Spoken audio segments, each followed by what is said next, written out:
कहा जाता है गंगा स्नान से पापों का नाश होता है, परंतु नित्य गंगा स्नान करने वाले लोग भी पाप में निवृत्त होते हुए देखे जाते हैं। गंगा में स्नान करने वाले भी अपने कर्मों से दुखी हैं और दुख का भोग कर रहे हैं। ये कहाँ तक सच है कि गंगा स्नान से पापों का नाश होता है? एक समय शिवजी महाराज पार्वती जी के साथ हरिद्वार में घूम रहे थे।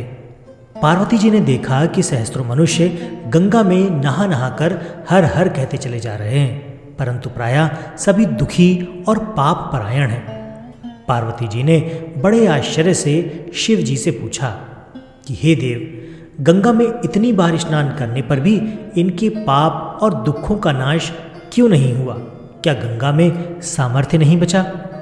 शिव जी ने कहा, प्रिय पार्वती, गंगा में तो वही सामर्थ्य है, परंतु इन लोगों ने पाप नाशनी गंगा में स्नान ही नहीं किया, तब इन्हें लाभ कैसे हो?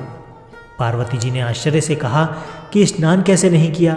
सभी तो नहा नहा कर आ रहे हैं, अभी तक इनके शरीर भी नहीं सूखे हैं। शिव जी ने कहा, ये केवल जल में डुबकी लगा कर आ रहे हैं, तुम्हें कल इसका रहस्य समझाऊंगा। दूसरे दिन बड़े जोर की बरसात होने लगी। गलियां कीचड़ से भर गईं। एक चौड़े रास्ते में एक गहरा गड्ढा था। चारों ओर लाभ टीला कीचड़ भर रहा था। शिव जी ने लीला से ही वृद्ध रूप धारण कर लिया और दीन विवश की तरह गड्ढे में जाकर ऐसे पड़ गए जैसे कोई मनुष्य चलता चलता गड्ढे में गिर पड़ा हो और निकलने की चेष्टा करने पर भी निकल न पा रहा हो। पार्वती जी को उन्हें ये समझाकर गड्ढे के पास बैठा दिया कि देखो, तुम लोगों को सुना सुनाकर यूं पुकारती रहो कि मेरे वृद्ध पति अकस्मात गड्ढे में गिर पड़े हैं, कोई पुण्य आत्मा इन्हें निकालकर इनके प्राण बचाए और मुझ असहाय की सहायता करे। शिव जी ने ये और समझा दिया कि जब कोई गड्ढे में से मुझे निकालने को तैयार हो, तब इतना और कह देना कि भाई, मेरे पति सर्वथा निष्पाप हैं, इन्हें वही छुए जो स्वयं निष्पाप हो। यदि आप निष्पाप हैं तो इन्हें हाथ लगाइए, नहीं तो हाथ लगाते ही आप भस्म हो जाएंगे। पार्वती जी तथास्तु कहकर गड्ढे के किनारे बैठ गईं और आने जाने वालों को सुना सुनाकर शिव जी की सिखाई हुई बात बताने लगीं। गंगा में नहाकर लोगों के दल आ रहे थे। सुंदर युवती को यूं बैठी देखकर कईयों के मन में पाप आया। कई लोग लज्जा से डरे तो कईयों को कुछ धर्म का भय हुआ, कई कानून से डरे। कुछ लोगों ने तो पार्वती जी को ये भी सुना दिया कि मरने दे बुढ़े को, क्यों उसके लिए रोती है। आगे और कुछ दयालु सच्चरित्र पुरुष थे। उन्होंने करुणावश होकर युवती के पति को निकालना चाहा, परंतु पार्वती के वचन सुनकर वे भी रुक गए। उन्होंने सोचा कि हम गंगा में नहा कर आए हैं तो क्या हुआ, पापी तो हैं ही, कहीं होम करते हाथ न जल जाए। बूढ़े को निकालने जाकर इस स्त्री के कथानुसार हम स्वयं भस्म न हो जाएं। किसी का साहस नहीं हुआ। सैकड़ों आए, सैकड़ों ने पूछा और चले गए। संध्या हो चली। शिवजी ने कहा, पार्वती, देखा आया कोई गंगा में नहाने वाला।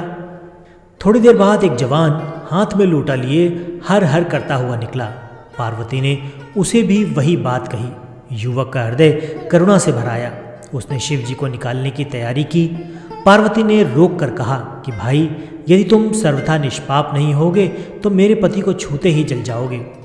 उसने उसी समय बिना किसी संकोच के दृढ़ निश्चय के साथ पार्वती से कहा, माता, मेरे निष्पाप होने में तुझे संदेह क्यों है? देखती नहीं मैं भी गंगा नहा कर आया हूँ। भला गंगा में गोता लगाने के बाद कभी पाप रहते हैं? मैं अभी तेरे पति को निकालता हूँ। युवक ने लपक कर बूढ़े को ऊपर उठा लिया। शिव पार्वती ने उसे अधिकारी समझकर अपना असली स्वरूप प्रकट कर उसे दर्शन देकर कृतार्थ कर दिया। शिव जी ने पार्वती से कहा कि इतने लोगों में से इस एक ने ही गंगा स्नान किया था। इसका सार ये है कि जो लोग बिना श्रद्धा और विश्वास के केवल दंभ के लिए गंगा स्नान करते हैं उन्हें वास्तविक फल नहीं मिलता, परंतु इसका मतलब ये नहीं कि गंगा स्नान व्यर्थ हो जाता है। विश्वास के साथ किए गए गंगा स्नान का मिलता है वास्तविक फल। तो दोस्तों, ये तो थी आज की पौराणिक कहानी। ये कहानी आपको कैसी लगी कमेंट करके ज़रूर बताइए। चैनल पर नए हैं तो इसी तरह के वीडियो देखने के लिए चैनल को सब्सक्राइब कर बेल आइकन को प्रेस कर दीजिएगा। आज के वीडियो में फ़िलहाल इतना ही। मिलते हैं अगले वीडियो में ऐसे ही किसी रोचक कहानी या फिर लोक कथा के साथ। तब तक के लिए आपका धन्यवाद।